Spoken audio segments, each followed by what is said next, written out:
So it's been a wonderful day, a wonderful symposium.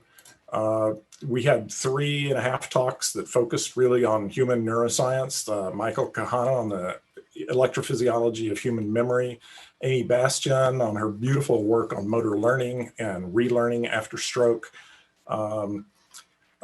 Karen, of course, her talk, and then Todd Coleman was all human on non-invasive monitoring of gastrointestinal system and what you can learn about neural control and potentially start developing therapies for gastrointestinal disorders.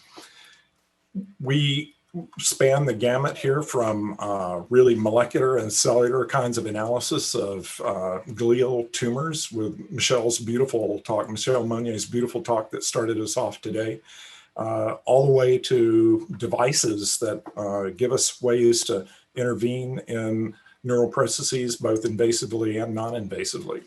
And it was wonderful to have Walter Koroshetz really as one of the national and international leaders in neuroscience, give us his reflections on where neuroscience is now and where it's headed from the point of view of NINDS. It was fabulous to hear Karen Parker's talk about autism and the potential here for an actual therapy that can make a difference with children and for so many families. It's just been wonderful. The students were a highlight, the Sammy Kuo award ceremony, and hearing about the work, the papers that the postdocs and students have published in the last year. And the posters were really fun to look at, not as good as in person, but we will get there next year, hopefully. And finally, of course, this interview here with Jim, mathematician and philanthropist extraordinaire. Jim and Marilyn founded the Simons Foundation 26 years ago, and they just published a book on its 25th anniversary. And it's one of these big coffee table books. And I was sent a courtesy copy in the mail, and I kind of thumbed through it, thinking I'd thumb through it for 5 minutes or so. But it turned out to be a really beautiful and thoughtful book. And it includes chapters on things like 5 things we think are beautiful, 5 things we used to think were true, 5 puzzles that continue to intrigue us, and questions we hope to answer in the next 25 years. I mean, these are deeply thoughtful and provocative questions, and I so much enjoyed just reading. I spent most of a Friday evening actually reading in this book. So going forward from here, the next year is going to bring us challenges for sure. We are not through the COVID thing yet, but I am so, as I said this morning, the themes I started out with this morning, I'm so encouraged by the grace and the dignity and the tenacity with which our community has come together in these very stressful and difficult times.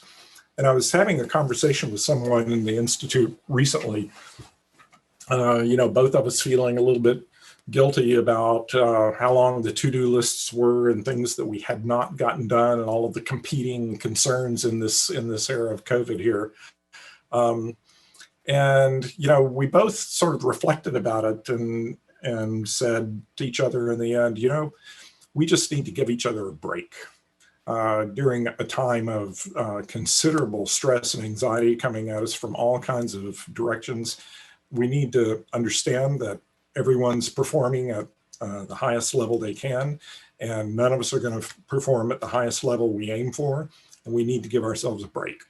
And we need to be graceful to each other, be generous to each other, and keep doing great science. I think Mark's words when saying how we evaluate the success of an initiative, his words were really apropos. In the end, it's about the people, the science, and moving a field fundamentally from one place to a completely new and insightful place where more light can shine. So finally, I'd like to acknowledge the help of people without whom this symposium could not have happened.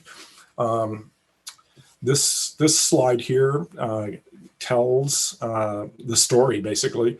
I want to go back again and acknowledge Marion Buckwalter, who did a load of work really putting this thing together. Marion has a passion for translational research, And she really sparked at the notion of a theme-oriented symposium around the neurobiology of disease. And it was largely through her activity and imagination that this has come about. A huge number of hours have gone in by the Tsai program team. And the program team is the two people who took the lead on this were Sarah Dondish, who has been with us for about a year now, and Jen Wenzel, who has kicked in very, very capably. And Jill has only joined us in the last month, and she's been sprinting to get up to speed. She's not new to Stanford, but I really look forward to working with both Sarah and Jill more in the future, and you'll be hearing more from them. But you can see the names of others who collaborated here, including our Associate Director for Operations, Tanya Rashke. We've had able help today from Stanford Video, Amy Hu and her team. From the GatherTown support, Paul Najukian brought us into the GatherTown realm, and a couple of other people have helped out a lot with that, which we used for the poster session. And I'd actually like to hear some feedback from all of you about how that poster session went and whether you'd like to see more interactions using that tool. And we can provide feedback to GatherTown as well. The WUSI Executive Committee, of course, has been involved, and a special thanks to Celia Clark. So with that, I will close the proceedings and thank all of you for your attendance, for your questions, for your liveliness, and I look forward to seeing you in the labs in the not too distant future. Thank you all, and have a good evening.